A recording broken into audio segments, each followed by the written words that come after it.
15 tornadoes in one 30-day period. One of the worst, the black funnel that hit Higgins, White Deer, Glacier, Shattuck, and Whitehorse in the Texas-Oklahoma Panhandle, and at 8:43 p.m. April 9th, tore into Woodward, Oklahoma. 4 minutes later, this is what was left of Woodward. 537 casualties, 85 dead, 452 in hospitals, 430 homes completely destroyed, 650 homes badly damaged. Flying steel killed scores, others died in their cars. 220 city blocks wiped out.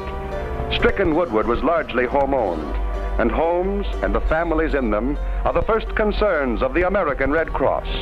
1,600 families faced the job of digging out.